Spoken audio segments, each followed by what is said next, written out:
Hello and welcome. So as I rip my headphones out, that's bloody great. Here we go. Oh, I'm doing loads of things. My arms are all over the place at the start of these shows. It'd be really nice. It does more than just me. It's mental trying to get everything done. Anyway, hello. My name is Matt Mayer, aka Imp, and this is LOP Radio Live on YouTube. And it will be in the Imp's LOP Radio Adventure over on LOP Radio, where our Spreaker kind of send out. That's what it's on iTunes and all the other stuff. We got added to a new platform this week. I can't remember what it was called. I got an email about it, and I've never heard of it. It really made me laugh, just because I was like, did I genuinely submit this to? I've got no idea what. Actually, before I get into the show tonight, I'm going to search what is that called. Immediately off topic. Normally, most shows will just say like the hook, the catch line of what the episode is, and then you can go into the topic. No, not me. I talk about something else entirely. Where is it? Deezer, that's what it's called. Anyone, if you've heard of Deezer, hit me up. Say some. I've never heard of that place. So apparently we're on Deezer now, whatever that is. So look out for us on that. I guess maybe it is a thing that people use. I've just happened to have never heard it. So I'm just going to quickly, before I go properly to the thing, just to check the audio, see if I can. Yep, all good. Right.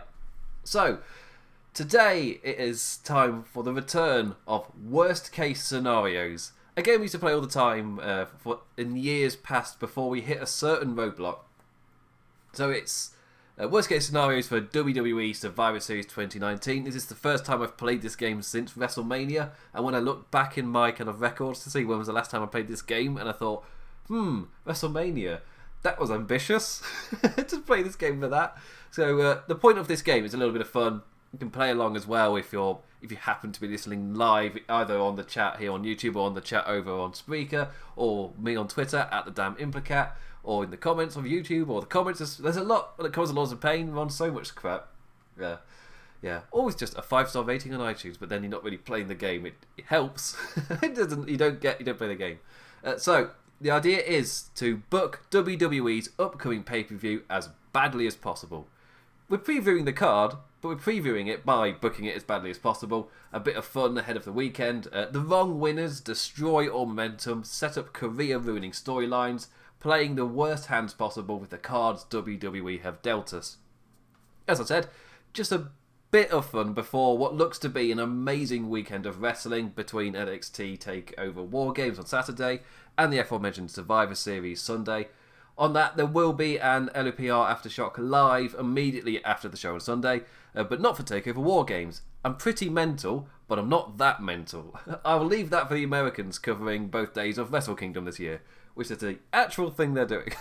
So, crazy. Yeah, Jamman and Jeff, who are normally our Kingdom of Honor, or like the show that's done really well on YouTube, the Dynamite After Dark shows.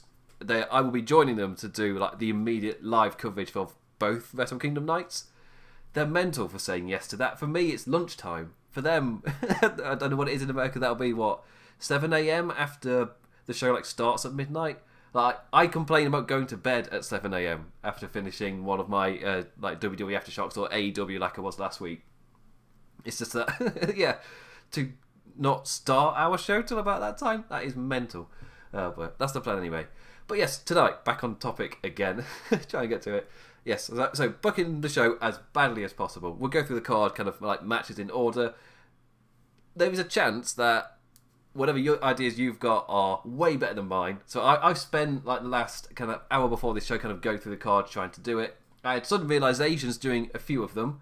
It's like, oh, this is a lot more difficult than in years past. Especially when we get to the 15-person Survivor Series ones. Like, bloody hell.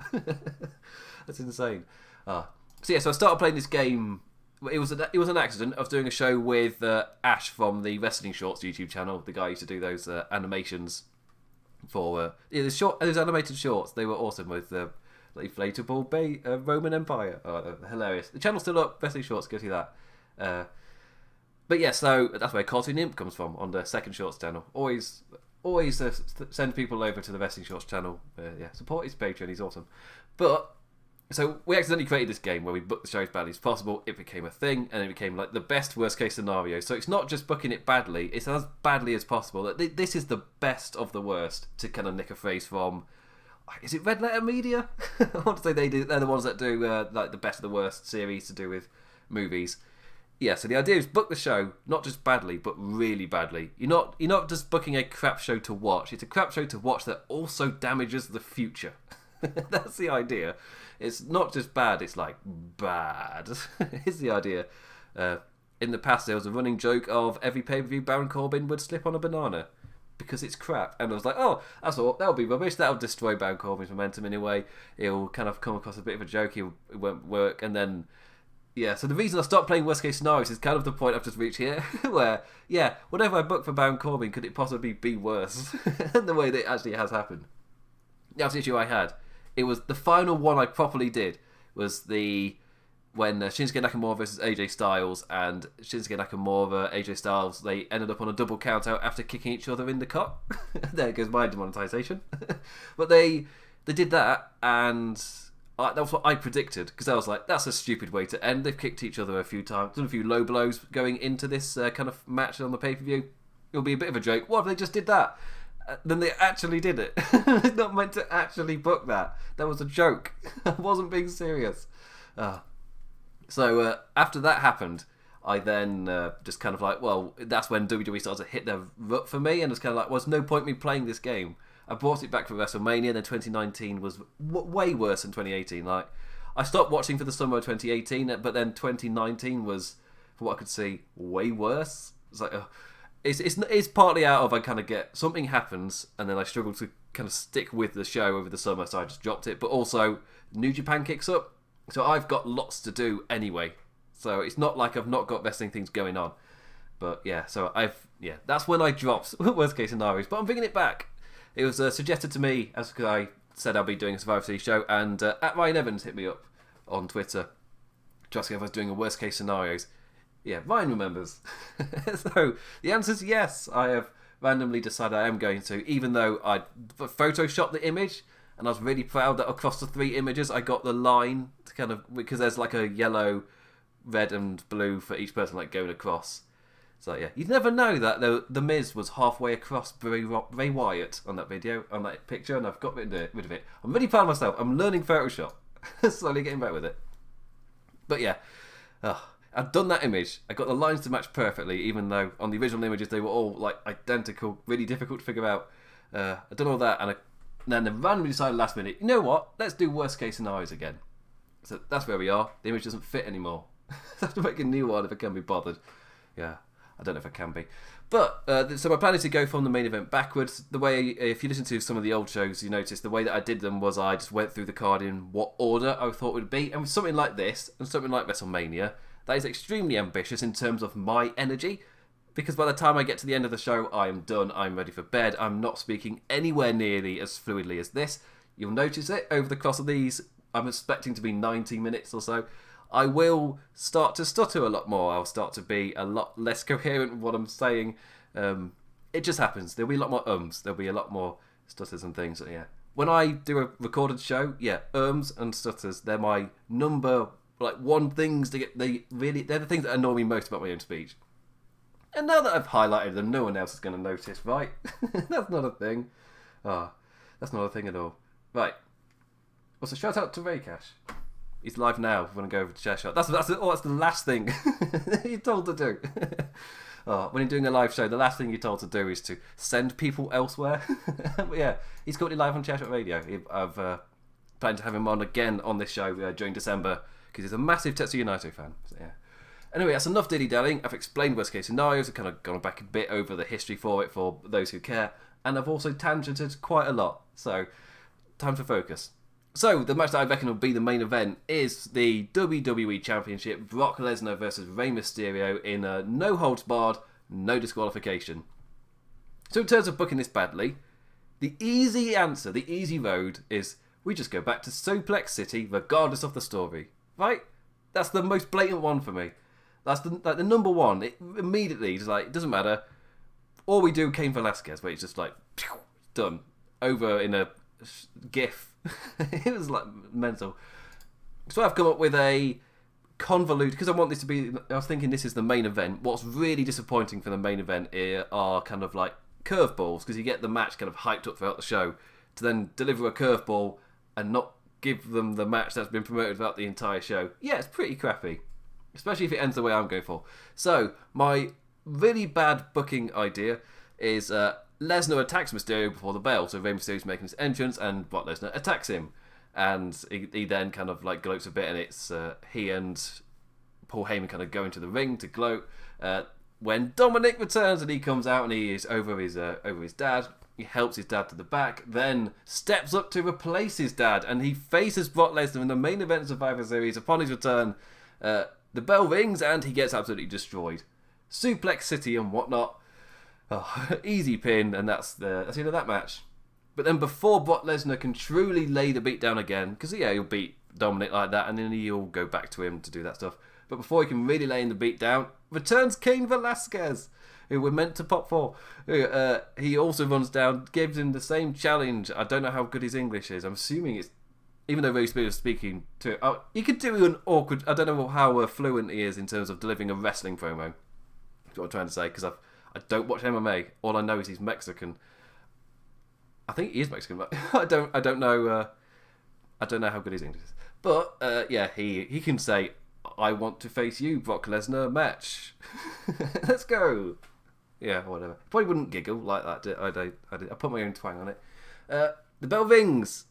He also gets destroyed as well. Just repeat what happened in Saudi Arabia, or sorry, name redacted. Just do what happened over there. Yeah.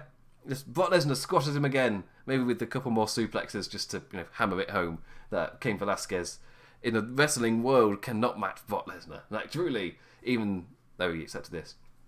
And damn it, Cain Velasquez, I thought you were meant to be good. And then just gets destroyed by Brock Lesnar twice. So, hooray for that. Which is when Rey Mysterio comes back out. Brock Lesnar isn't even allowed to lay the post-match beat down on him either. Injured, wincing, forcing himself down the ramp for the honour of his family. Rey Mysterio steps into that ring. The bell rings. Mysterio takes a deep breath. And then in a charge of passion, he charges at Brock Lesnar, and he also gets destroyed. 1, 2, 3. Lesnar wins. He beats all the Mysterios in not 1, not 2, but 3 non-matches to end the show. And Brock Lesnar goes over as the best wrestler of all time. And then the cameras go to black. They fade. And that's how we end the show. I thought that was extremely underwhelming. Mild, because with it to be really bad, you've got to be creative but not, too creative. It's still got to be relatively crap. I feel like I've achieved that with this here. Yeah. So just to retread, Brock Lesnar destroys the entire Mysterio family, and it beats them all in legit matches, but they're all like immediate squashes with a couple of suplexes or whatever. It's just like kind of with the question of what is this as well. Because when I do this game, I try to play the game with the pieces that I've got, like who is definitely there at the event, that kind of thing. In this match, just throw that out of the water. Just get all the Mysterios and have Brock Lesnar destroy them all, because that's the story now. Like, unlucky Rey next time, and Dominic one day you will have a tag team with Walter. that's the dream. Dominic and Walter in the future, like father, like son.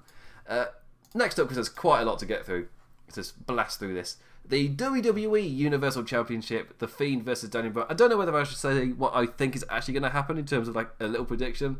I still predict Brock Lesnar to win. It's just not going to involve Cain Velasquez or Dominic, and if it does, it won't be to that degree at all. But Brock Lesnar's still winning, and Rey Mysterio will put in a good effort. Brock Lesnar really brings it out, A, at Survivor Series, and B, against those smaller opponents. And for the past 3 years, Brock Lesnar has had the best match at Survivor Series, and I guess the most talked about as well with Goldberg. Like, that was a huge moment. And his match with AJ Styles, amazing. His match with Daniel Bryan, amazing. He's got a fantastic Survivor Series streak. I expect that to continue. This is the perfect kind of match for him. Right, back to taking the piss. WWE Universal Championship, or I've heard quite a few people call it the Blue Universal Championship. It's like, yeah, top quality pun. Love it. They did that whole thing hyping up a new design. Well, I say hyping up.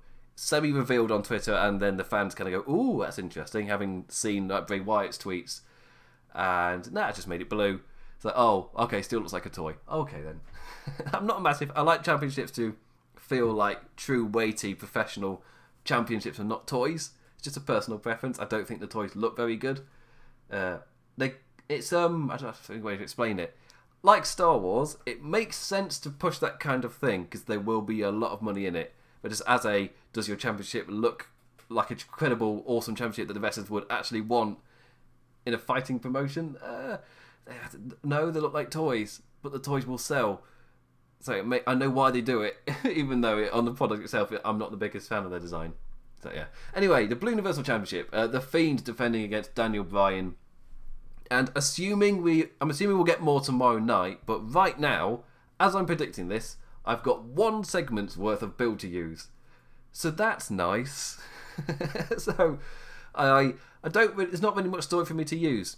They've linked to the past. That's my favourite thing about Bray Wyatt still with his promos.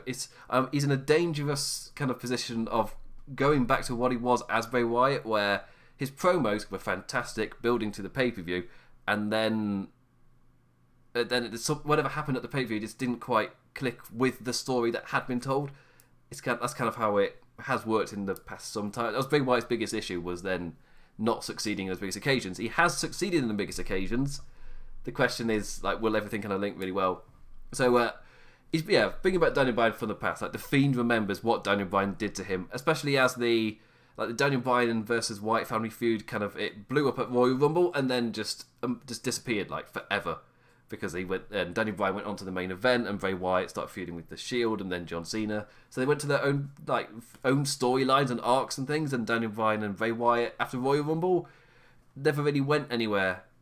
It's not, I wouldn't call that a criticism because I feel like they both went the perfect directions for the momentum at the time. It's just like, yeah, it would have been nice to revisit it at some point. Obviously, Daniel Bryan getting injured and like pretty much retire and very flat out retiring. That was like a major kind of caveat in them never really revisiting it, but now they can. So, hooray! Even with 1 week's build. So that's my only issue is, again, I say issue. It's something that I totally understand. I was writing about this in my column last week. Do a column every Saturday within the past week. 4,000 words. Takes ages. I appreciate any read. Any read. It made me sound desperate. I can't say what I called the column. I just realised I was about to plug it and I was like, oh no, I called it Dog S word. You can't say it on Twitter because you'd get demonetised, and we're trying to build up to be able to get demonetised. So I can't say it. But yeah, so I've lost my point by saying that. Yeah, so in that I was making the point that I understand that they've only had a week to do the build here, or these 2 weeks, I guess, by the end of this. They've only had a short amount of time, and most of that is because of Saudi Arabia. Like, yes, they had that 1 week where they were going to do Bray Wyatt on the Miz TV, and I don't know if that would have kind of linked to Daniel Bryan or something as a little build there. But yeah, the Saudi Arabia show and then the tour of the UK as well. Suddenly, the Daniel Bryan, Bray Wyatt stuff, they've had very little time to really go into it. And yes, I'm calling it 1 week, but I know Bray Wyatt did attack Daniel Bryan in the UK. But for me, that was like this feud is happening kind of announcement that didn't really add that much. As in, you could have done that on this same show, such a minor kind of moment. It's really just telling you this feud is happening, and there's nothing else. So I kind of like that.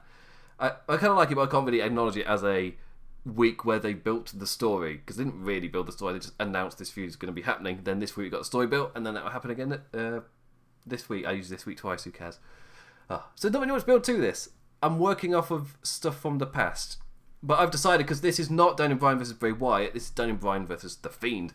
So and of course The Fiend is the entity that's slightly getting over. I don't know if Daniel Bryan's going to be slowly shifting to that kind of place where he's not champion, but he gets people over to that point. He's a beloved face who is kind of more there to help the next generation kind of usher them through.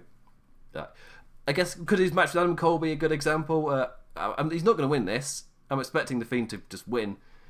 Who knows? Is The Fiend babyface or not? Is Daniel Bryan babyface or not? I kind of like that about this. I liked the promo last week. I saw some people complaining online that Daniel Bryan was he face, was he heel? They're confused, and I'm like, no, it's depth. That's depth to the character. I like that.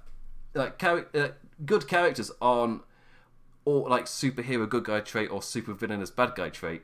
That's just sometimes how WWE writes guys. But when they don't, like this, I love it. Daniel Bryan having depth to his character. Yeah. I'm not going to use it here. It's nice to see. So for me, this is the most blatant to book badly. It's the easiest one because there's such a blatant way to do this really, really badly. You dim those red lights down low, just like before. It's going to happen in his match Daniel Bryan, but to set the mood, dim those lights down low. Switch. I was about to quote a tripod song, which only Australian listeners would care. But you dim the lights down low. You can have a bit of early match fun, just like testing each other out, kind of stuff, like trying to. Well, I don't know what you do with the Fiend, where you're trying to guess what's he going to do. You try and figure him out. Just a little bit at the beginning. But sooner rather than later, we need to be starting those 45 finishes from Daniel Bryan. Those running knees won't deliver themselves. Go crazy, my friend. Make like an Amazon driver in December and deliver those things as fast as you can with no regard for the quality of said item. But the Fiend never accepts the pin. He never accepts. It doesn't matter what Daniel Bryan hits him with. The 3 count is never coming. Hence, 45, and I'm not joking. That's not a random number put out there just to think, 45. I don't actually mean 45. No, I mean exactly 45. He will hit 45 running knees. It will take as long as it takes. That is what he's doing, and they will hit them all in a row with no interruption from the Fiend apart from slowly getting up. That's what we're doing here, and over the course of that, I can get more and more agitated that the Fiend isn't staying down, but. You just do it over and again and again and again. Like, surely after one of these running knees, it's just going to be too much for him. No. Again and again and again.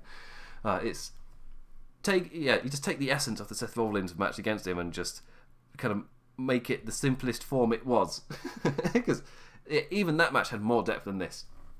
So it's just finisher after finisher after finisher. And in the end, Danny Bryan does maybe try out a few other new moves and things to do, but nothing's working. He's getting even more and more. What does he do? Then Seth Rollins comes out, threatens to hit a curb stomp, and the referee calls the match off for brace safety, damn it. And then he can't take it. He can't do it anymore. And the match ends like that. And he pull out the stretcher and everything. He retread everything. The stretcher comes back out. He keeps his championship, and I guess he could pretend that that's the reason for the heat, that the Fiend was down but never out. And he could even do the same thing where the Fiend then gets up and attacks them both. Keep in mind, this will be, even though I'm previewing it first, this will be after the men's Survivor Series tag team match. So Seth Rollins will be knackered, will be tired, pretty easy to destroy. And we go off of this match with Daniel Bryan down and the Fiend, like, yay, after being down for all 45 of those finishers. I'm thinking that might take the match to like 20 minutes. I don't know how quickly I was trying to think, how quickly can Daniel Bryan deliver 45 finishes? And I'm not going to go to YouTube and watch him deliver a knee and then quickly go back and deliver what. I'm trying to think, do I do the maths? Do I actually figure it out? Let's say he does 3 knees a minute. That's 1 knee every 20 seconds. You got a little bit of stalling. I feel that's fine. I feel like that's predictable. So if I get up my calculator, I'm doing this. 45 divided by 3. 15. Yeah. I didn't even need a calculator for that. I don't know why I did that. So yeah, 15. That was so blatantly 15. 15-minute match. That's not as bad as I thought. It would go towards 20 with our little dimming the lights down and testing each other out type of thing. But yeah, that will feel like an age if you're just doing the same spot over and over and over again. But we've been telling the story that the monster cannot be put down, and whatever Daniel Bryan does, he just doesn't stay down. Whenever he throws at him, he always kicks out. And but you do it in a really boring way. He just hits his finisher over and over again. So yeah.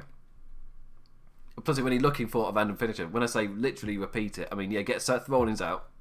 He threatens to hit the curb stop, and that's when the ref is like, "No, Colby, what are you thinking of doing?" Yeah, I think that's crap. So that's why I've gone with it. In terms of my actual opinion, yeah, Bray Wyatt is winning, and I feel like this could be match of the night, but there's multiple candidates for that. I am, even though I'm not storyline wise like super looking forward to this one because it feels again so similar to the past few years. Like we're retreading a lot of the same ground, just this time with NXT as well. It's led to NXT last night. I absolutely loved. It was fantastic. That energy is what I wanted from like the past few weeks. That just kind of wasn't there after the first week. Like it's good that it's back now with NXT. I'll be interested to see what it's like after SmackDown because this is a trend, especially when I'm writing my columns. I'm really happy on like when I go into this show. I'm always happy. Friday, I'm happy. Like the buzzers kind of died down a bit, but I've seen NXT, I've seen AEW. I'm happy about wrestling. Then I watch SmackDown and I'm miserable. It happens every time. Hopefully, it won't be that bad this week. The energy will continue. Fingers crossed. Speaking of energy continuing, the women's triple threat. It was a tangent. It's fine. Raw Women's Champion Becky Lynch versus NXT Women's Champion Shayna Baszler versus SmackDown Women's Champion Baszler. Bailey? I put Baszler and Bailey together. I've got Baszler. Surely this match is one of the most deserving of the impossible to screw up medal, which is what I used to do on the old shows. There was, I think at the time it was the Usos versus New Day in Hell in a Cell, and I was just like, no, this is going to be amazing. I just gave it that stamp of approval, like, this is impossible to screw up. But I'm going to do it anyway. So, yeah, it's for that one contest that is so certain to kick ass that to try and bring it down would be pointless. Let's give it a go then. So what would mar a match like this, where you got those 3 stars who built up the story really well in terms of the dynamic between them? I feel like it's going to be really hot contention. How do you then destroy all of that work? Interference. So say hello to our fellow horse ladies, both Marina Shafir and Jessamine Duke, later followed by Sasha Banks for Bayley. And because it's a triple threat, no disqualification. So those people are pretty much part of the match now, just constantly interfering, all there. So I guess goodbye triple threat and hello a weird 1 versus 2 versus 3 weird handicap thing. No Charlotte Flair, because that'll get a too good, oh, looky at this clash of horses pop. Like if anyone's coming out to help Becky Lynch, it's not Charlotte Flair, because then you've accidentally done that. If anyone's coming out, it's Stephanie McMahon, the ultimate momentum destroyer. Out comes Stephanie McMahon, and I guess because, ladies and gentlemen, her coming out to help Becky Lynch makes the least sense and directly clashes the most with the first half of the year and all of those stories. Like it doesn't work. It doesn't make sense. Therefore, we have to do it, and it works because it works. It just works, damn it. I think that's a video game quote, video game world media quote thing, just to show my nerdiness. As Stephanie Mac comes out, she goes into the ring and she slaps, I don't know, the referee. And that's a weird enough distraction for Lynch to roll up Baszler for the win, and Stephanie counts the pin, because why not? She's a referee now, I guess, because she's an official. Even though she's not a GM, she's still whatever her position is in WWE, so she's the ref now. Even though in the future there will definitely be a spot where Stephanie McMahon calls a referee down because something happened. No, here she's able to be the referee because reasons, damn it. She's in control. She's screwing over she's screwing over the Baszler people to help Becky Lynch, even though Stephanie McMahon really isn't good terms with Becky Lynch.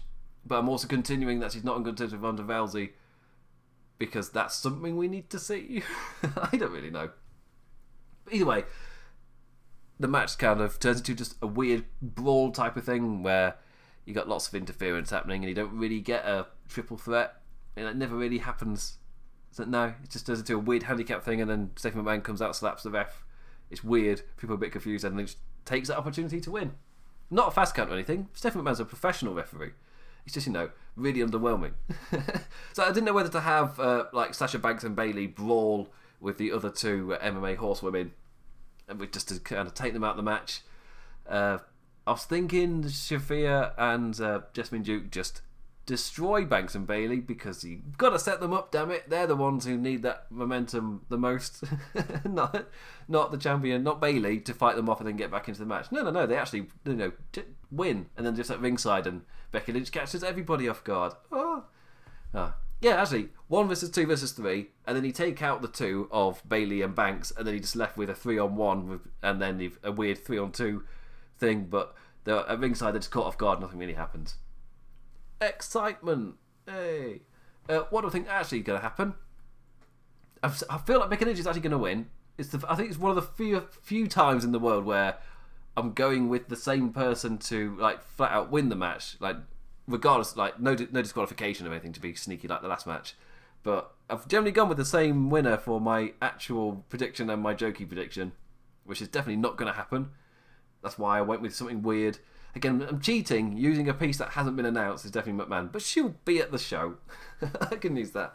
But yeah, Becky Lynch, I'm still expecting her to win. with the only caveat of, because I think, again, predicting with the pieces we know are definitely there, if Becky Lynch doesn't win and Shayna Baszler does, it's because Ronda Rousey returns. That is the only kind of caveat there. I still expect Becky Lynch to win, to beat them all, to be like a really strong back and forth match. You're not going to get Sasha Banks in because she'll be participating earlier in the show. You might get the Shayna Baszler interference to kind of drive home her kind of heelish nature to the new fans who haven't really watched her wrestle, don't really know the dynamic of the horsewomen in NXT. And yeah, Becky Lynch ends up winning. I feel like beating Shayna Baszler makes some sense because they don't want to. I don't know. It depends on how much you want to build up Shayna Baszler, because I can't figure out on this show how strongly you're going to build NXT. I really don't know. I don't know if they're going to be like properly going to be establishing NXT to really kind of drive home they are a proper brand now, or are they there to really take the pins to help elevate Raw and SmackDown? I don't know which one they're going to do. I'd hope to God that they get some elevation, just because NXT and AEW are both taken seriously at this moment. It's like, yes, the fact that those two shows are still both shows I really want to see every single week. So yeah, keep that up, please. But yeah, Becky Lynch, I still feel like she's going to win. There won't be as much interference. I'm still expecting some interference.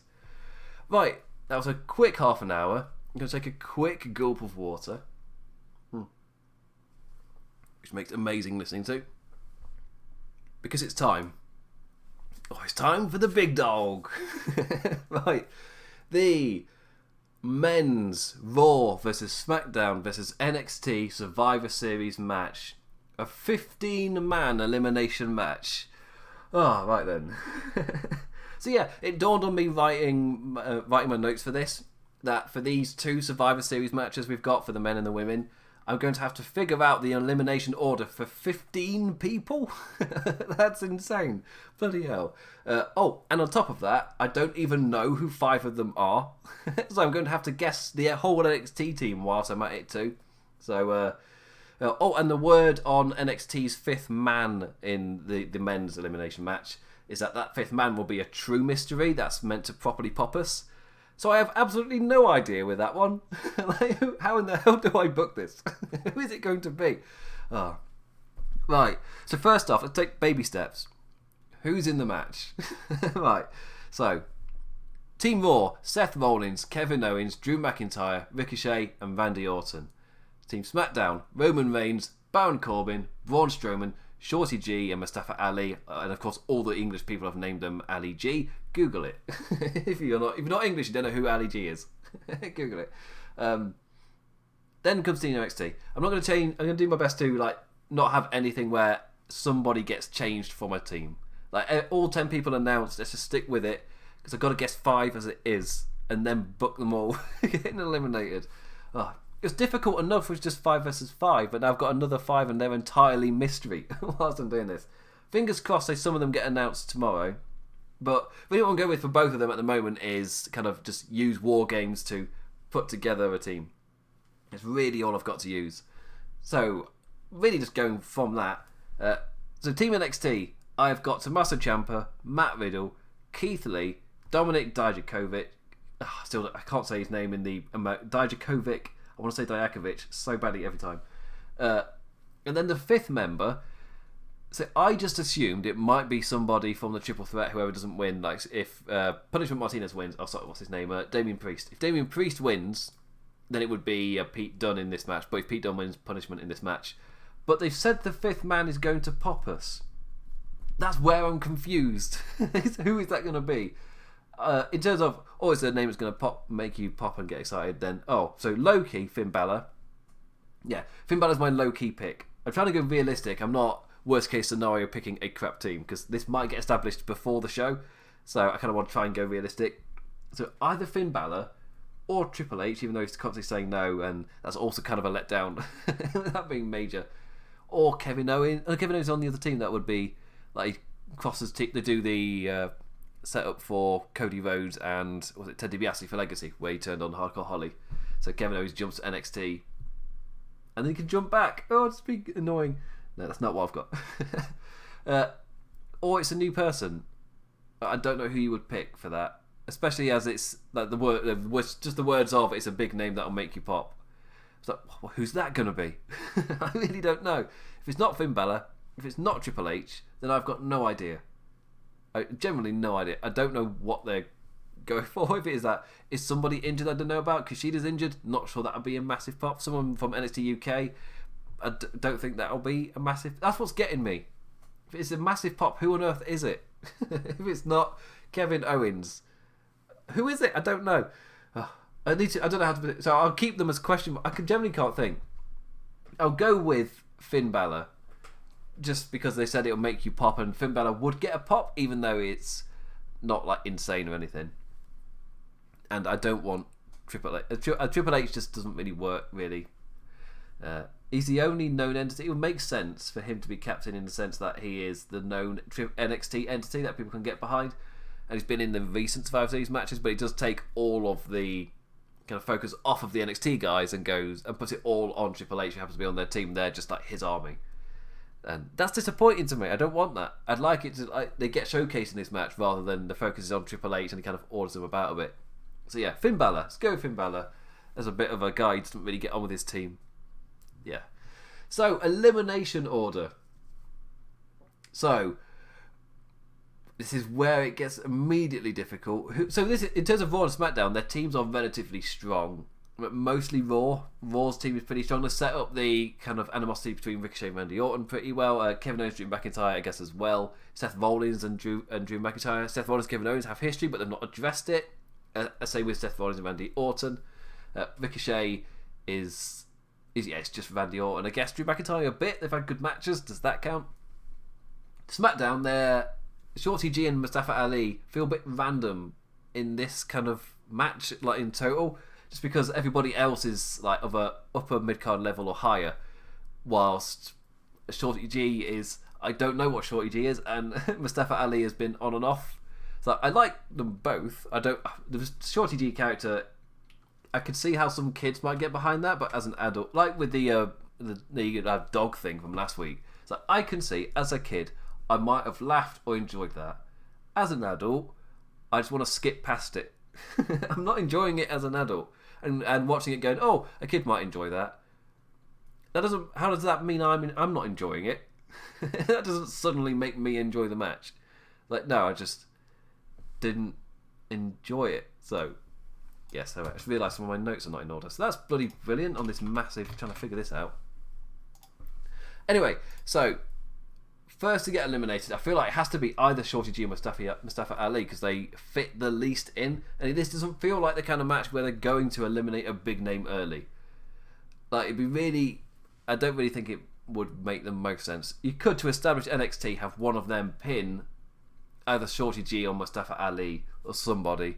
I don't know what. Braun Strowman isn't really in a storyline. He's just there, so he hasn't really got anyone to kind of oppose him to get him eliminated. But Roman Reigns and Baron Corbin, they're the two that don't get on. Just like you got Ricochet and Randy Orton, they don't get on, so they might cost each other something at some point. But I'm expecting Roman Reigns and Baron Corbin to be the last two on their team. So, sorry, Mustafa Ali, but you're the first to go to the hands of Tommaso Ciampa. So, you've established that. He's gone. Next. Oh. Right. I'm going to write... I've not written it down for some reason. Eliminations. First, Ali. Second, you get rid of all the NXT ones, do you? Well, no, you build up NXT. That's what you do. Raw and SmackDown start to lose. So, next up... do I get rid of Seth Rollins or do I get rid of a big name? Seth Rollins, Kevin Owens, Drew McIntyre. Ooh, there's so much. You probably figure out. There was so much to figure out for this show. Overall, I've not figured out the eliminations. I'm doing that on the fly, so that's cool. So how does Ali get eliminated? Because it has to be crap as well. Let's not forget about that. So I said he gets eliminated by Ciampa, but how? Do you do a decent first elimination, or you just do a roll up? Because roll ups you just do a roll up back and forth, and one of them actually is successful. And hey, you can't be too explosive with this one. You got to do a few headlocks, a bit of chain wrestling, and then Ali happens to get pinned. There's nothing to it. It just happens. Yeah, I feel that's good enough. It just happens, and it's not by like the mat wrestler Matt Riddle or the big muscle man in Keith Lee, or the really tall Croatian in Dominic Dijak, or the super talented, the most well-known person in Finn Balor that I've got. No, it's Tommaso Ciampa, and he just does it. Yes, he's a known entity, but to, I guess, the main roster people, him just doing that would feel a bit weird, and I like weird. That works really well. So next up, do the same again, but do I have Ricochet and Randy Orton explode immediately? So that's kind of out of the gate, because I don't know, it feels like it's built up in terms of genuine predictions for Randy Orton to RKO Ricochet, and that costs him his elimination. That leads to his elimination. Then he can probably do Ricochet Randy Orton out of this. It kind of explodes out of it. I feel like that's definitely going to happen. I've also not figured out, is it going to be 2 in the ring at the same time, or is it going to be 3? Does it happen to say? Is there... what does it say? Search that. No, it doesn't really mean anything. I'm looking on WWE.com just to see if it says... Because how the match is actually going to work. My assumption is 2 in the ring, and then you just tag out, and that's that. Not really explained. Is my kind of thinking for it. Yes. Right, let's get back to your notes, him. So yes. Next up to get eliminated, let's go with... Do it immediately, yeah. Ricochet steps in, Randy Orton just RKO's him. No tag or anything, just RKO's him. So Ricochet gets eliminated. So then they've lost him, and I kind of feel like this has to continue. Let's go with the Braun Strowman running into something. So he gets in the ring and he charges that champ and runs into a post, and then loses. Gets eliminated as well. As a quick elimination. Strowman's gone. Or is it worse? Or is it better if he does a chase outside? Can I have a bring back the Baron Corbin banana? Oh, I've set it up earlier in the show. So Braun Strowman goes for his running thing, but Baron Corbin is now the master of the banana peel, and he puts it onto the floor, and Braun Strowman slips on it, slides into the ring post, and gets counted out. That is crap. Continues with the childish kind of laughter you get in with Baron Corbin. So Strowman's eliminated by a count out. Then I feel like another Monday Night Raw guy, just to keep the NXT team strong, because we're then going to eliminate all of them. Which is, I like doing that, building up, like, oh, they're putting over NXT strong. No, they're going to get all eliminated. They just go back to Raw versus SmackDown. I guess next up will be let's go with Drew McIntyre. How does Drew McIntyre get eliminated? He hit somebody with his... Was it Adam Cole? No, it was Tommaso Ciampa. Well, yeah, he hit Tommaso Ciampa with his running knee, so I guess he go for that. Doesn't happen. Do you reuse the banana peel? Just the gag. It wasn't that funny to begin with, so you do the gag again.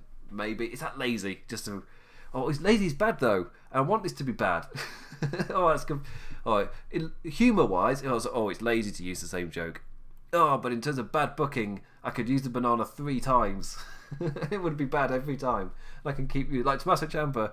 Then it's victim to the banana peel. Yes, I'm going with it. I'm bloody going with it.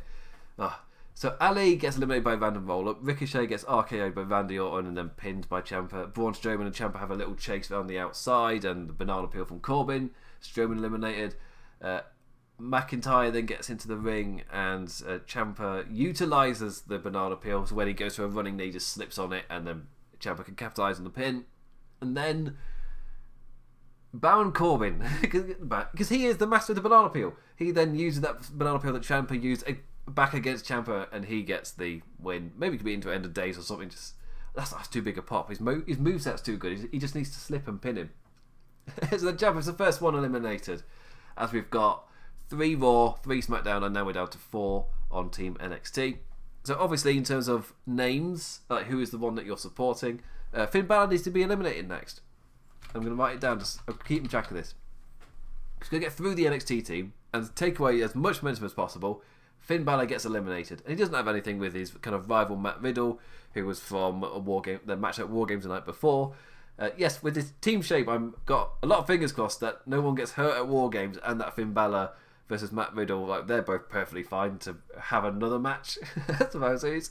But yes, Finn Balor, he wins. He wins. No, he doesn't. He gets pinned. Does he get pinned by Baron Corbin? And just like completely underwhelming. With the other guys you've got there, like Seth Rollins, Kevin Owens, Randy Orton, Baron Corbin, Roman Reigns. I forgot Roman Reigns. Baron Corbin, Roman Reigns, and Shorty G. Shorty G is there for the long haul.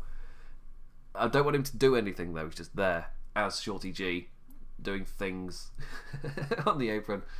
No tag for Shield guys either. Just you got to keep it minimal. Nothing exciting. So yeah. So then Finn Balor comes in. I want to say he just has an exchange with Baron Corbin, and Baron Corbin just wins. That's quite underwhelming. He just does it. Like nothing exciting. Maybe he hits. I forgot what it's called, but it's the spinning thing, the spinning signature move. What is it? But it's gone for me. It's gone forever. Yeah, the weird spinning thing. Baron Corbin hits that and wins with that. Pins Balor. Like, oh, that's odd. So now it's 3 versus 3 versus 3. Yeah, kind of predictable standard type of stuff. I don't want to put him over. Do I want to put him over too strong? Because I could now have Kevin Owens just destroy all of Team NXT. Because it is my head for the second. You do have one of Seth Rollins or Kevin Owens turn on their team and join Team NXT, only to then turn back. Oh, because it makes no sense. I do like the idea. So with 3 NXT guys left, Seth Rollins steps in. Let's go with that. Seth Rollins steps in, and Kevin Owens is like, no, I'll take this. Then it's a stunner on Seth Rollins, goes over to the NXT corner as I'm going to be on this team now, and he just kind of, people just accept it. He just does it. He goes to the NXT corner, and who did I have legal? Baron Corbin, of course. Baron Corbin pins Seth Rollins, so Rollins is eliminated. So now it's just Randy Orton on the Raw side, with Matt Riddle, Keith Lee, Dijakovic, and Owens on the NXT side. We're going to flip Owens back, because it makes no sense. So Baron Corbin's still in the ring, destroying everybody. Who gets in the ring next? Oh, because Baron Corbin's destroying everyone. Do you even tag somebody? Let's say that Randy Orton does it. What's up? Says in chat. What's up? So let's say that Randy Orton just gets into the ring next, and he's up against Baron Corbin, and you do your headlock cities. Yes, slow it down, everyone. Slow it down, because this match is going to be long. It's taken me bloody ages to figure it out. This match is really, really long. So, who we got eliminated still? Just to check. Mustafa Ali via random roll-up. Ricochet via RKO then cover. Strowman by slipping on a banana on the outside. McIntyre by slipping a banana on the inside. Ciampa by the banana monster.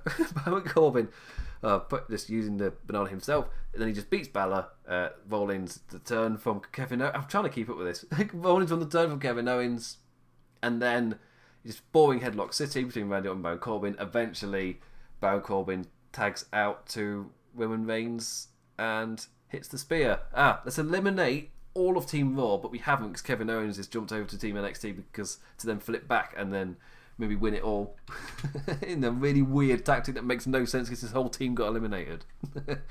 But yeah, so now I've eliminated Orton. I'm taking note of this. So it's 3. So technically, at this moment, no one's on Raw. Then there's 4 people on NXT, but one of them not really. And then there's 3 on SmackDown. Then SmackDown just clean shot. Just eliminate all of NXT. But with the help of Kevin Owens eventually. Maybe Shorty G goes next, just because reasons. So you got the Roman Reigns, Baron Corbin thing. At least to play off a storyline.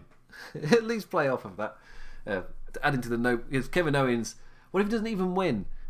He does all that and then he loses to Roman Reigns and Baron Corbin anyway. Or Baron Corbin is a lone man standing or something weird like that. It's weird tactic and it's weird and it doesn't even work. I'm all down for that. So Shorty just gets eliminated by the NXT lads. Then you lose Keith Lee. And then I guess do I do it with one NXT guy left? Yeah, let's do that. So let's say Dijak. He's called that in the Indies. Dijak is next up, and then it's Kevin Owens and Matt Riddle. Then you repeat the same spot that he did earlier, where I had Seth Rollins step into the ring, and then Kevin Owens hit him with a stunner, and that led to the pin. Same here. So Matt Riddle stepped in, and Kevin Owens was like, "No, I'll do it." They kind of tag in, and then Kevin Owens hits Matt Riddle with a stunner, goes back to Team Raw side. Keep in mind, everyone else has been eliminated, so he's gone back, and the commentary has to put it over. It's an amazing tactic by Kevin Owens. How smart is he? Because now Matt Riddle can be eliminated, and it would be by Roman Reigns, who is in there to tap it out. Riddle, bloody hell. So next so now Team NXT's been eliminated. Hooray! And he's just got Kevin Owens by himself on Team Raw versus Roman Reigns and Baron Corbin, and then they just win because he's an idiot. He's 2-on-1. He's now lost. So then Kevin Owens and Soul Survivor means So your final people, bloody hell, Owens versus Reigns and Corbin. I filmed myself like a little form essentially just to figure this all out. I just never got around to it. Oh, so much stuff. So then the winners and survivors are Team SmackDown with Roman Reigns, and why am I not his full name, and Baron Corbin, and they're all happy. They never blew up. They stayed good friends the entire match, and they won together. They're the sole survivors. Team SmackDown wins because Fox and because money. Who else is winning? That's my genuine prediction as well for the actual match itself. Fox, because Fox equals money, and you want to put them over the most.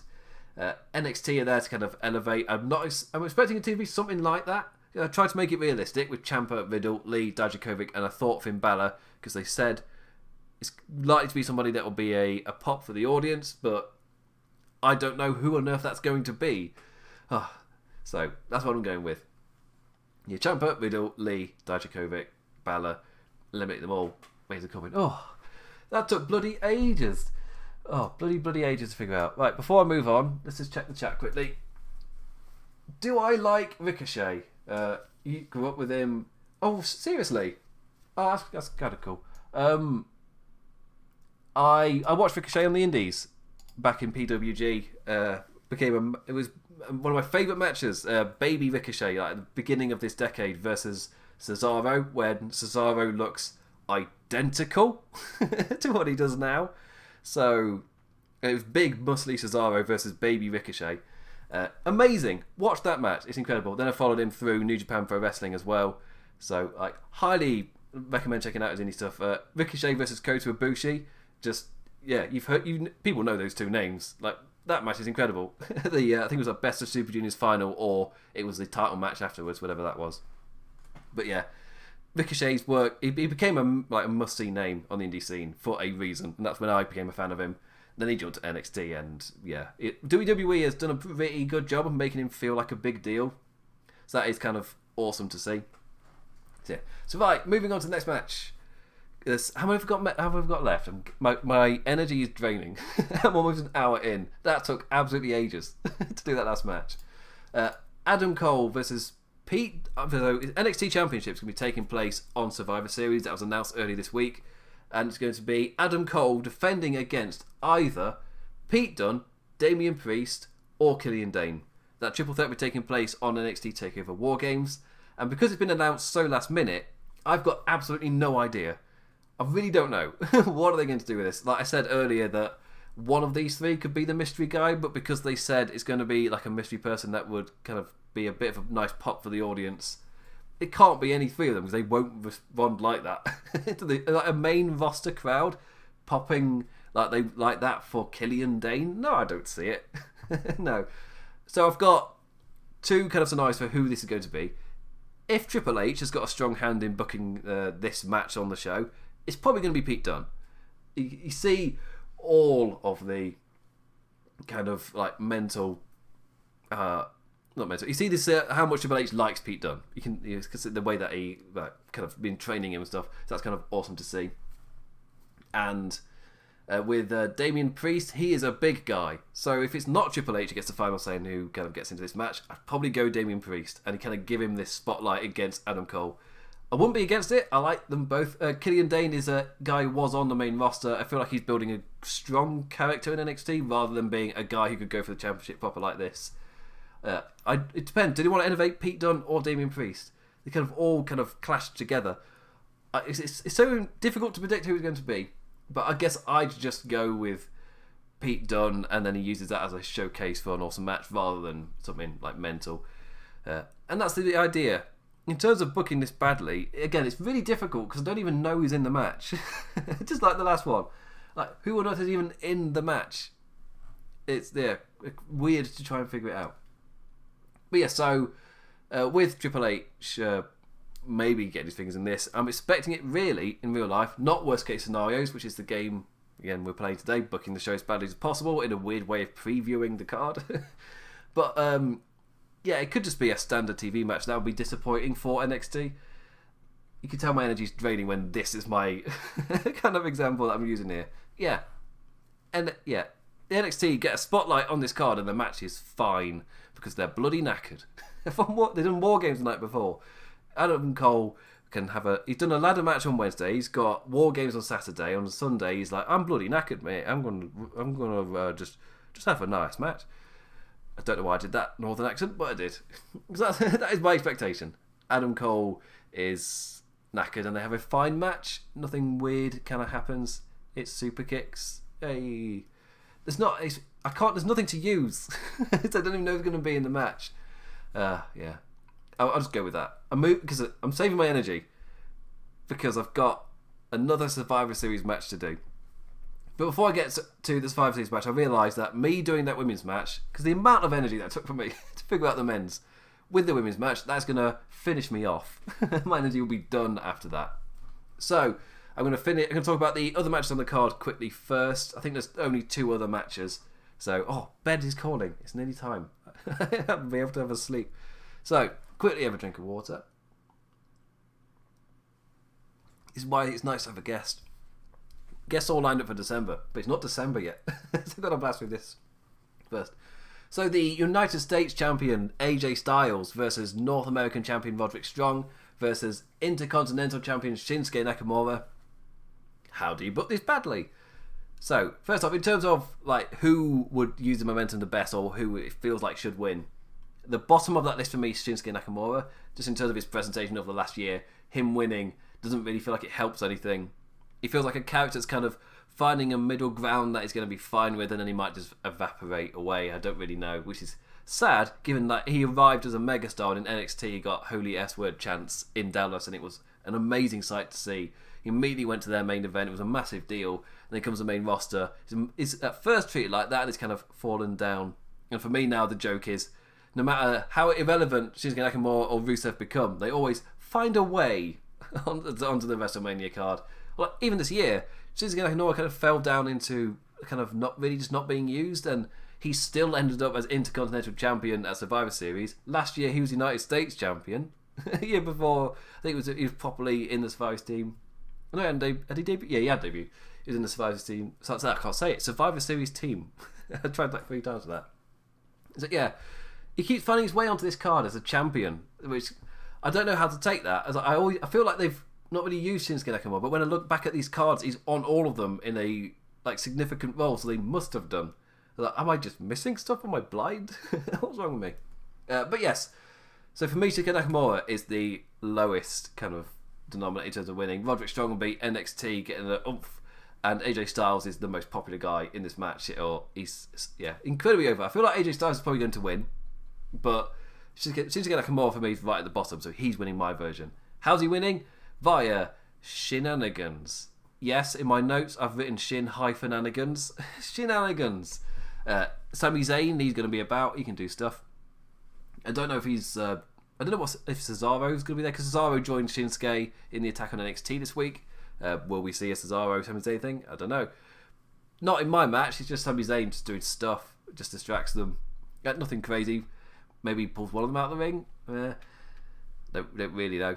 This is one of those matches where, in reality, I want to give it this will be impossible to mess up medal. All you need to do is give them 15 minutes and just send them out there, because all 3 of them are incredible wrestlers. And they will put on a fantastic match if you do that. So with AJ Styles, Roderick Strong, Shinsuke Nakamura, that would be impossible to have a bad match if they're given like 15 minutes just to do it without much weird booking stuff around it. So put weird booking stuff around it again. The obvious thing, interference. You got Undisputed Era, you got the club with AJ Styles, the OC, that's what they're called. Shinsuke Nakamura, you got Cesaro and Sami Zayn. So there are people there who can interfere this, just like I did with the women's match. But for the shenanigans to work, it has to just be Shinsuke Nakamura. And for shenanigans, that means he does have to win after hitting somebody with his shin. Does he have a shin pad? And that's what he reveals at the end? That's just stupid. Sami Zayn chucks him a shin pad, and he puts that on, and that's what he hits him with, and apparently that's a thing. And it takes a while to put on as well, because it's not one of those modern day shin pads, where you just slot it into your... I don't know if Americans would have seen these, but it's a shin pad which you kind of just slot on the front of your sock, and the kind of way like the sweat of your leg will kind of keep it in place. Whilst when I was a kid, the shin pads that we used, you would slip it onto your foot because it had like a sock ankle kind of thing. Then you had to tighten the Velcro kind of braces round to tighten that. So since Gareth Moore has to fiddle around with that to put the shin pad on, and Roderick Strong's down for ages, and then he hits him.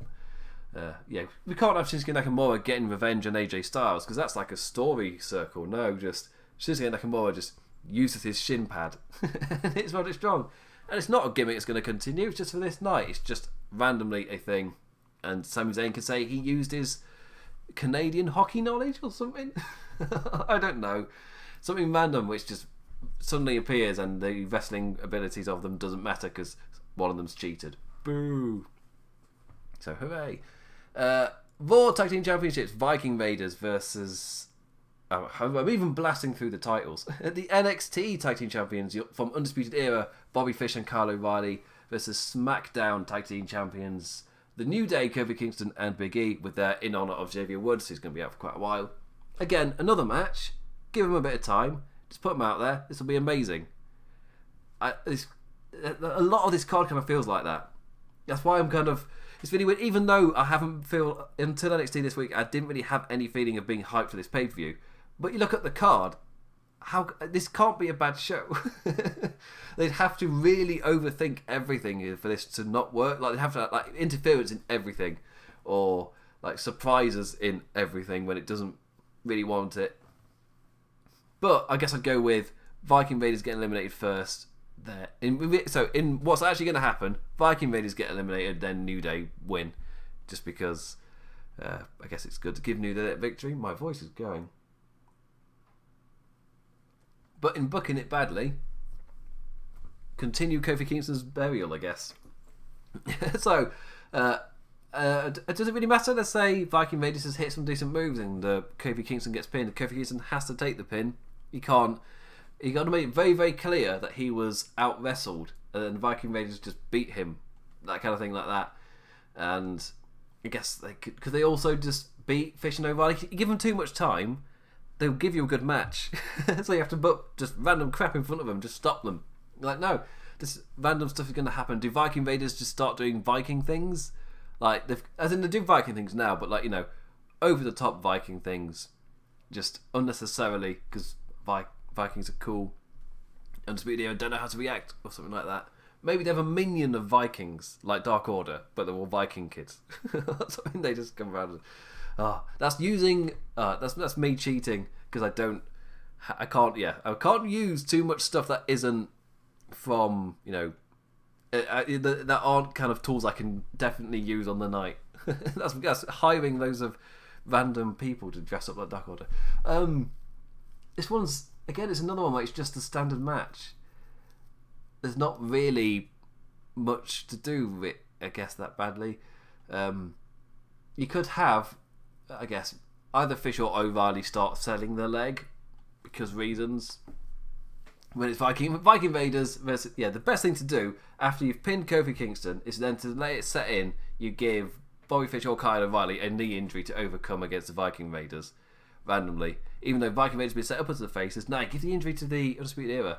And they're fighting back against Viking Raiders, and when they come in, Undisputed Era also do kind of cheaty things. Yeah. And Viking Raiders haven't done cheaty things, but they pinned Kofi Kingston, so they would get the heat. So they're getting booed, and then these guys get booed, and then Viking Raiders end up just winning. Because they can't go for the kick there. I forgot what it's called, but they're like total elimination. Whatever that is called. That was me trying to do Joey Styles, but with my voice going and not trying to be too loud because people are asleep when it's past 1 a.m. in the morning over here in the UK. But the say Fish and O'Reilly, but they've done the legwork on, let's say, O'Reilly, so he can't do his manoeuvre because it involves legs, or when he tries it, he hurts himself too much, so he can't go for the pin. And that's what leads to the Viking Raiders just coming in and cleaning up shop, and they win. And the match isn't bad, but it's fine, and people are expecting amazing, and that's the worst thing that can happen on Twitter. Not a match that's blatantly bad, but a match that's slightly disappointing, and then people on Twitter can argue about it. And that's a new dynamic I've not really included on these worst case scenarios, is setting it up to a point where people would argue whether it's bad or good or not because you made it mediocre on purpose. Purposely mediocre. Purposely get rid of Kofi Kingston immediately. Purposefully have Undisputed Era confusingly sell the leg when they're the bad guys, Viking Raiders are the good guys. And then have it be fine. Like, no momentum, proper swings or anything. That is pure evil to put on perfectly fine mediocre matches. Not going crazy. Right, I'm going to take, if you heard my voice going, I'm going to take one last sip of my water. What is going to happen in the Women's Survivor Series match, and how much am I going to enjoy my bed?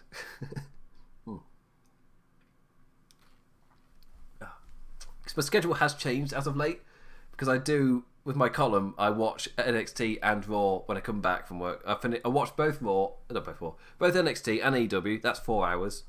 And then I've also got to write the column where I write like 1,000 words on each show. So by the time it comes to getting prepped for this show, I did the Photoshop for this, and I've had dinner in the meantime as well. Now, by the time I actually go live, I'm ready for bed nowadays. Suddenly I've got to set up YouTube and Spreaker at the same time because I'm still live on both podcast form and on YouTube. So wherever you're tuning in, thank you very much. Even if it's Deezer or Dreezer, I've forgotten the name again. Dreezer or Deezer, whatever it was. Yeah, even if you're there. Right. I've postponed with random nonsense, just talking about anything else for long enough.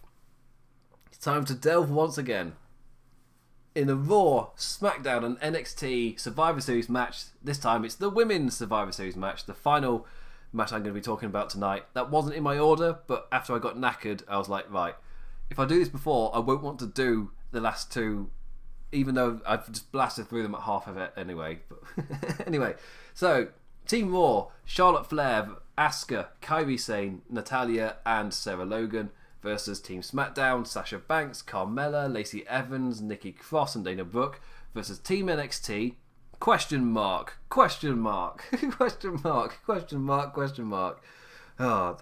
Another full team to predict. Right then. So again, I want to just go with a War Games mix, but I feel like we've had some form of indicator on SmackDown itself. So I'm kind of cheating by just using the people that I remember turned up on SmackDown and just going to go with them. Even though there are quite a few women kind of ran out on NXT, I'm kind of thinking that they're going to just use the people that went out on SmackDown because we've seen them before, so therefore that makes sense. And I've already used the kind of interference, so you're not going to get you're not going to get Marina Shafir or Jessamine Duke in this match because I've already used them. They're at the start of the card. Yes, I know I use Sasha Banks, but I like to contradict. So, on Team NXT, I have got Rhea Ripley, Io Shirai, Tegan Nox, Dakota Kai, and Bianca Belair. And I didn't mean for that team to rhyme, but I'm really happy that it does. I'm going to go with that. Alright, elimination order. In terms of booking this badly, because in terms of booking this goodly, surely the likes of one of Tegan Nox to go to Kai, they may not last that long. I'm expecting Dana Brooke to not last that long. The same with Sarah Logan. Sarah Logan's probably getting eliminated first, maybe, as you go with a bigger name. Natalya always lasts ages in this kind of match. She's not an early eliminatee. Especially as they capitalise off of her and Lacey Evans having the match in Saudi Arabia. They're going to be in it a little bit later. So, but badly, if you're booking this badly, how do you start off in a fashion? Again, if you're going to do a quick elimination, it can either be, because I like the idea of a double pin where the first two just get eliminated, with they both go for a schoolboy and just kind of tangle each other and eliminate each other. So you could do that with Io Shirai and Kairi Sane. Like, expect a massive brawl or something, and then they just do that. I'm just in my head. I'm picturing it as they walk around each other. They kind of go for that, and then they lock up. They do the lock up, and then they kind of just both roll, try and go for a schoolboy, and they both end up pinning each other, and that's that. So I go for it. Double pin. Io and Kairi. Immediately they're gone. completely destroyed. that's the end of that. I've realised I've not bloody copied over my form sheet for this one to help figure it out.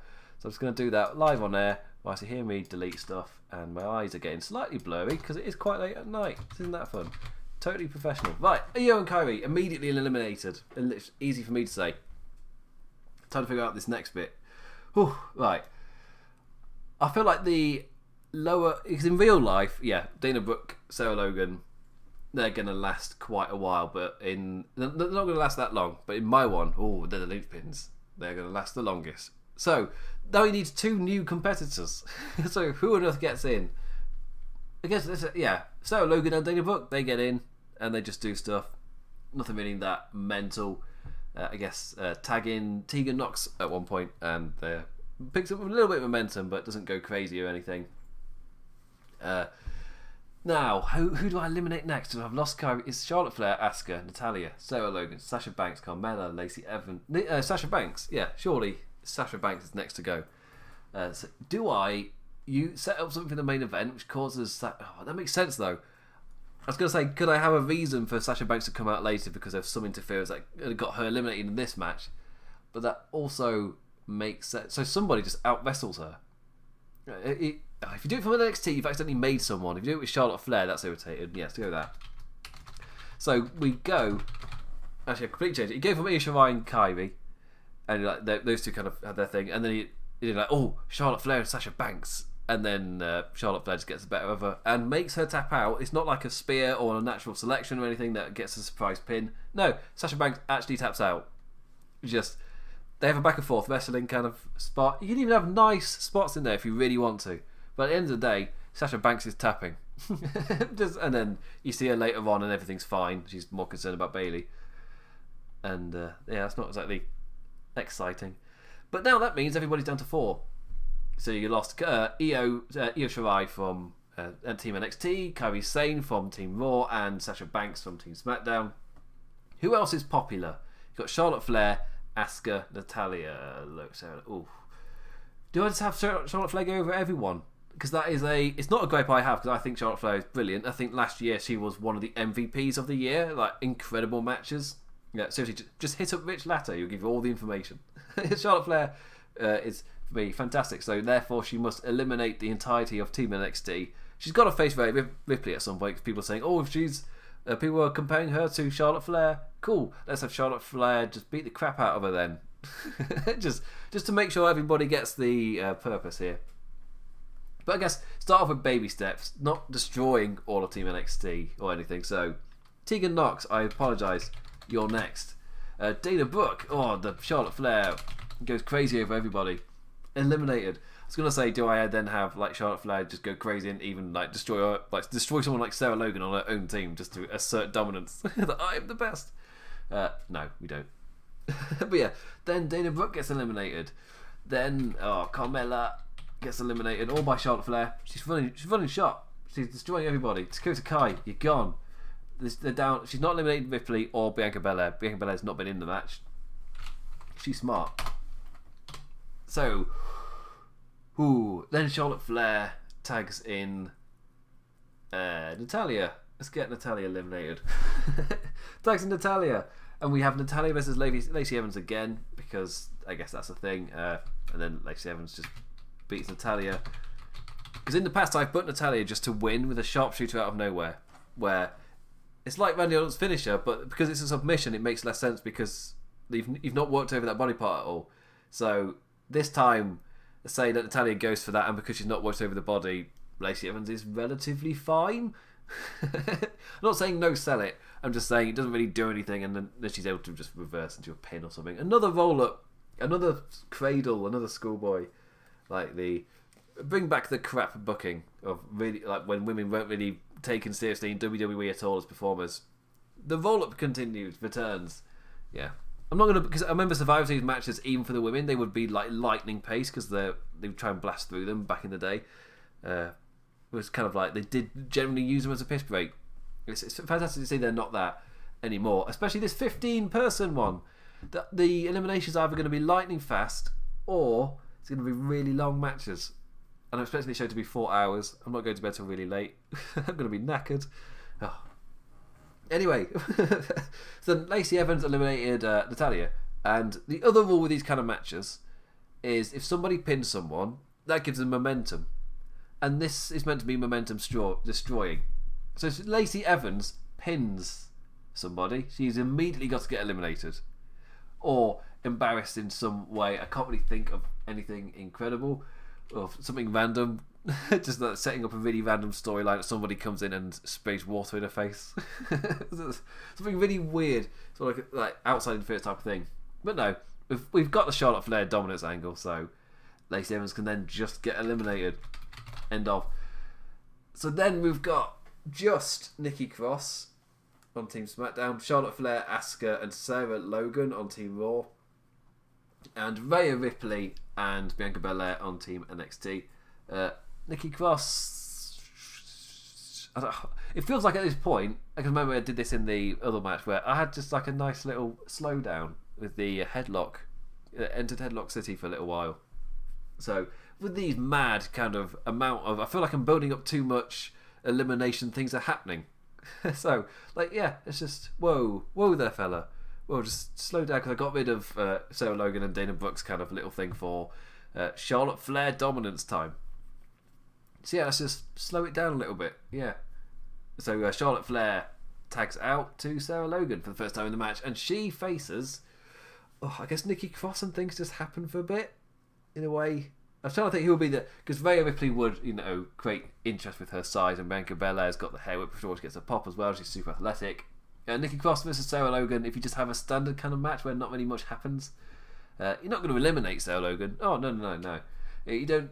I could say that Sarah Logan eliminates Nikki Cross, but that gives Sarah Logan some sort of a. But no, time just passes, and then eventually Nikki Cross, I guess, goes to the NXT corner, gets tagged in, and then Sarah Logan goes back and tags in Asuka, and then do stuff there.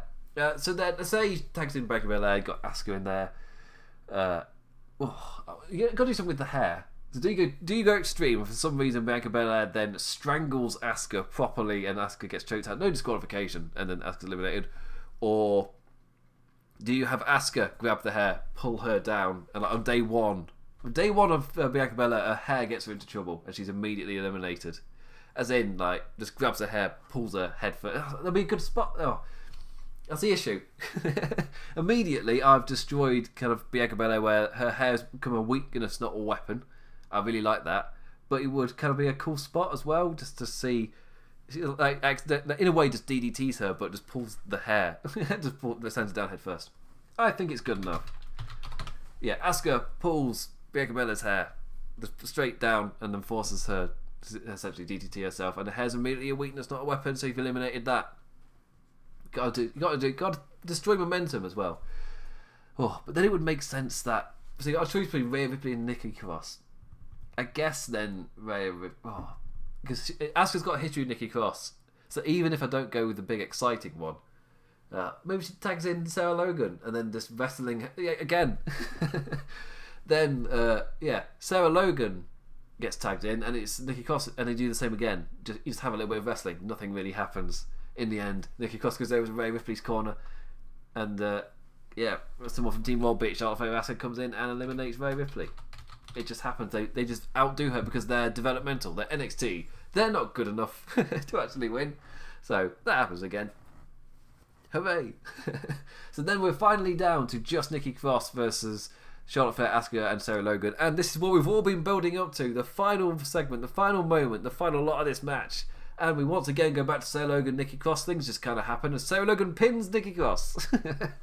And just slow it right down. It's just really underwhelming. And she just pins her, and then Cross gets eliminated, and Sarah Logan. And the most important part about this win for Sarah Logan is that there are no plans for her, and she immediately goes back to main event matches. The epic that she's been having against Dana Brooke. I can't continue, can it? No, because she's on a different brand now. Back to main event. Sarah Logan goes, even though she won here. Flair survived, Asuka survived, and Sarah Logan. I guess was writing the. So I can figure it out. Right, winners were finally Flair, Asuka, and Sarah Logan. There we go. Finally done it. It took me 80 minutes to do this show. Yes. But anyway, yeah. So that's how it happens. That's how Team Raw end up winning. Who did I have winning the first? Oh, it was Team SmackDown, wasn't it? Oh, I didn't go with SmackDown because Fox wins. I could have done that on this one, but that would have been Nikki Cross fighting against the odds. I don't like that. The way that I've set this up, don't like it. Because I had Charlotte Flair just eliminate everybody, get really, really over, and then just not wrestle again. I like that as well. For the first half of the match, is building up Charlotte Flair. It's like, oh, she's going to be the force to get past. Oh no, when she tags out, she's done. That's it. She doesn't go back in again. No, she's on the apron the entire time. Asuka gets an elimination. Sarah Logan gets one. Yeah, you have you repeat things where Sarah Logan and Nikki Cross just, and then when you enter it the third time and it's just the same again, same slow down, not very interesting. But then Sarah Logan just hits a move and wins. Gets everyone by surprise. At minimum kind of excitement level, that's when you end the match. So, my throat is so dry. Apologies if I did blast. If I did, I know I blasted through the US, North American, Intercontinental, and the tag team match. I didn't really have many notes for them, and my brain was turning off. It happens with these kind of things where I have to be creative and weird. And there's not really much to go on really on a lot of this stuff. Like when it's a kind of a brand pay-per-view like it was back in the day when I started this, you would have a lot of kind of storylines kind of working, and it's like, oh, I know how to destroy this person's momentum. With this one, it's a lot of matches happening, and they're showing the brand loyalty, but the brand loyalty really wasn't a thing that much.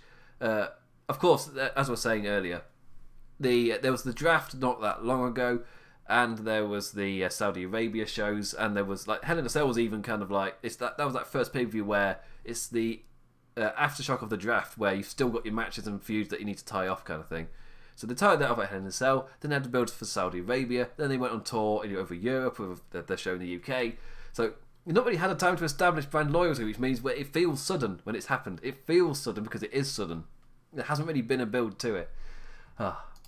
But the card itself, it looks like it's going to be a good card in spite of that.